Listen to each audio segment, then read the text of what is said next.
Friends, नमस्कार. नूतन रेसिपीजमध्ये तुमच्या सर्वांचं खूप खूप मनापासून स्वागत आहे. आज आपण स्टफ भेंडी म्हणजे भरलेली भेंडी करणार आहोत. त्याच्यासाठी मी भेंडी स्वच्छ धुवून असं मध्ये कट करून घेतलेलं आहे.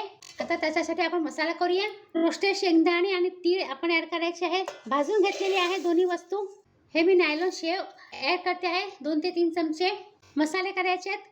मीठ घेतलं आहे, हळद पावडर आहे, काश्मीरी मिरची आहे, लाल मिरची पावडर आहे, गरम मसाला घेतलेला आहे आणि किचन किंग मसाला.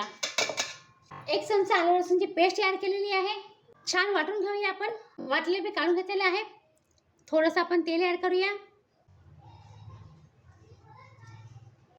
भेंडीमध्ये भरायचं आहे. तेल टाकलं 1 चमचा. मोहरी ॲड करूया थोडीशी. झाकण ठेवून मस्त अलटून पलटून छान असं शिजवून घ्यायची आहे आपल्याला. हे बघा, छान मस्त चटपटीत भरवा भेंडी तयार झालेली आहे. स्टफ भेंडी तुम्ही नक्की ट्राय करा.